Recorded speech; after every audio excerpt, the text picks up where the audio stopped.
আসসালামু আলাইকুম ওয়া রাহমাতুল্লাহি ওয়া বারাকাতুহু। ইন্নাল হামদালিল্লাহ নাহমাদুহু ওয়া নুসাল্লি আলা রাসূলিহিল কারীম, আম্মা বা'দ। আউযু বিল্লাহি মিনাশ শাইতানির রাজীম। ইযা ক্বারা ইবনু আদম আস-সাজদাতা ফাসাজাদা ইতাজাবা আশ-শাইতান ইয়াবকি ইয়াকুলু ইয়া ওয়াইলাহ। উমিরা ইবনু আদম বিস-সুজুদ ফাসাজাদা ফালাহুল জান্নাতা ওয়া উমিরতু বিস-সুজুদি ফাআবিতু ফালিয়ান নার। হাদিস রাওয়াহু মুসলিম। আজ যে বিষয়টি নিয়ে আলোচনা করতে চাই, বিষয়টি হচ্ছে তেলাওয়াতে সাজদার নিয়ম। আমরা তেলাওয়াতে সাজদা করার নিয়ম বা ফজিলত, আমরা যদি তেলাওয়াতে সাজদা করি তবে কি নেকি পাবো, এবং আমরা যদি তেলাওয়াতে সাজদা না করি তো তার গুনাহ হবে না কি হবে, এই বলে আমি কিছু কোরআন হাদিস দ্বারা আপনাদের সামনে পেশ করবো ইনশাআল্লাহ। তো অত হাদিস যেটি আমি পড়লাম সেই মুসলিম থেকে, এই হাদিসের মধ্যে পাওয়া যায় যে যখন ইবনে আদমের ছেলে সন্তান সন্ততিরা মানে মানুষ যখন কি করে কোরআন তেলাওয়াত করে তখন মানুষ সাজদার জায়গায় সাজদা করে।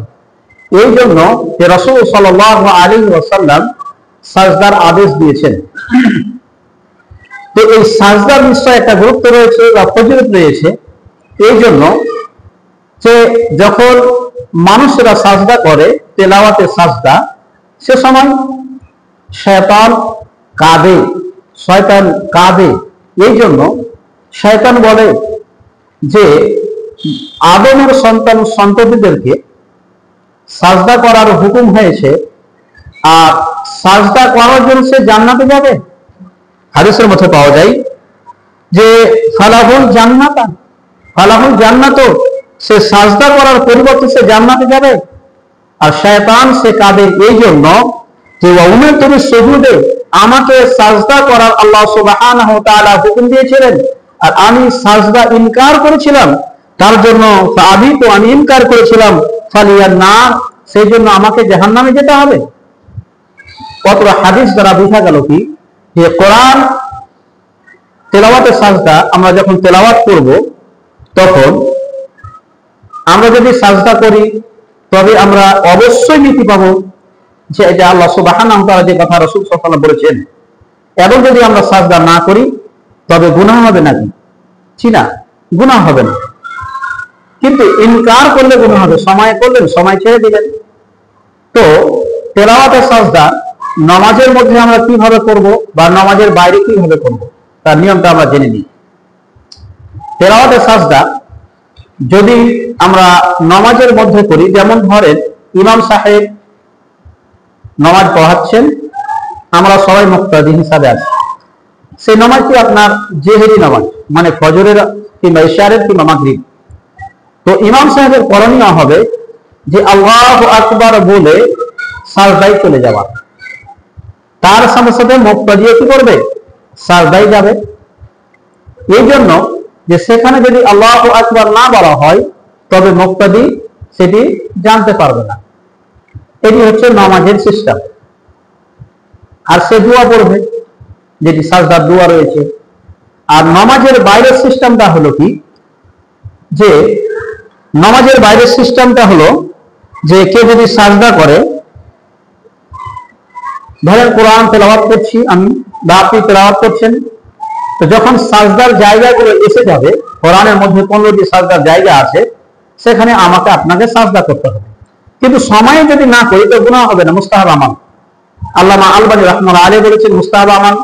ইমাম শাওকানী রাহমাতুল্লাহ আলাইহি বলেছেন এটি একটি সুন্নাত, ভালো জিনিস। আব্দুর রহমান মুবারাকপুরি বলেছেন এটি ভালো জিনিস। অতএব বাইরে যদি আমরা তেলাওয়াত করি তো আমরা সাজদা নিয়ম পদ্ধতিটা হবে এইভাবে যে আমরা কোনো কাবা, আমরা কোনো যে কেবলামুখী হতে হবে এ কথা ঠিক নয়, যে কেবলামুখী হতে হবে জি না, তা নয়। কেবলামুখী হতে হবে তা নয়, বা আমাদের যে উজু করতে হবে তা নয়। উজুও হতে হবে তা নয়, কেবলামুখী হতে হবে তা নয়, বা আল্লাহু আকবার বলে যে সাজদায় যেতে হবে তা নয়। আমরা সাজদায় চলে গেলাম। শর্ত কেবলামুখী নয়, শর্ত বা উজু হতে হবে তাও নয়, শর্ত আল্লাহু আকবার বলতে হবে তা নয়। আমরা এইভাবে সাজদা করব। নিশ্চয়ই আমরা যদি সাজদা করি তো আমরা নেকি পাবো, অবশ্যই আমরা নেকি পাবো। তাই আমরা তেলাওয়াতে সাজদার গুরুত্বটা রাখবো, যেহেতু কোরআনে সাজদাগুলো রয়েছে এবং রাসূল সাল্লাল্লাহু আলাইহি সাল্লাম সাজদা করতে বলেছেন বা নেকির কথা বলেছেন, অবশ্যই সে নেকি আছে। কিন্তু আমরা সময় করলাম, সময় ছেড়ে দিলাম। যে মতো জেহরি নামাজ, সিররি নামাজ, যেমন জোহর বা আসর, ইমাম সাহেব সাজদা করবেন না, রাসূল সাল্লাল্লাহু আলাইহি ওয়াসাল্লাম থেকে প্রমাণ নয়। রাসূল সাল্লাল্লাহু আলাইহি ওয়াসাল্লাম থেকে প্রমাণ আছে জেহরি নামাজগুলো, যে নামাজে জোরসে কেরাত করা হয়, নবী সাল্লাল্লাহু আলাইহি ওয়াসাল্লাম করেছেন। কিন্তু যে নামাজগুলোতে আস্তে আস্তে পড়া হয়, যেমন জোহর বা আসর, এখানে আল্লাহ নবী সাজদা করেননি। অতএব মুক্তাদিরকে সাজদা বা ইমাম সাহেবকে সাজদা করতে হবে না। অথবা আমরা হাদিস দ্বারা জানতে পারলাম বা মুহাদ্দিসিনের কল দ্বারা আমরা জানতে পারলাম যে সাজদার আয়াতগুলো আমরা যদি সাজদা করি তবে ভালো জিনিস, আর সাজদা যদি না করি তবে গুনাহ হবে না। জি, ইমাম বুখারী বলেছেন যে কানা ইবনে উদাম ইয়াসজুদু আলা গায়রি ওয়াজুহি, যে ইবনে ওমর রাদিয়াল্লাহু তাআলা আনহু সাজদা করেছেন, সে উযু করেননি, বিনা উযুতে, এবং আল্লাহু আকবার বলেননি, কিবলা মুখিও করেন, অন্যান্য হাদিস দ্বারা প্রমাণ। অতএব আমাদেরকে এগুলোর খেয়াল রাখতে হবে না। আর বেশিরভাগ মুহাদ্দিসিন, ইমাম ইবনে তাইমিয়া হোক, ইমাম শাওকানি হোক, আল্লামা আলবানী হোক, সবাই এটাকে সুন্নাহ বলেছেন, ওয়াজিব ফরজের নয়। অতএব আমরা যেন খেয়াল রাখি তেলাওয়াতের সাজদাগুলো। আল্লাহ সুবহানাহু ওয়া তাআলার কাছে দোয়া হবে, আল্লাহ আমরা যেন কোরআন এবং সহিহ হাদিস দ্বারা আমল করতে পারি, তাও তৌফিক দান করো। আল্লাহুম্মা আমিন। আসসালামু আলাইকুম ওয়া রাহমাতুল্লাহ।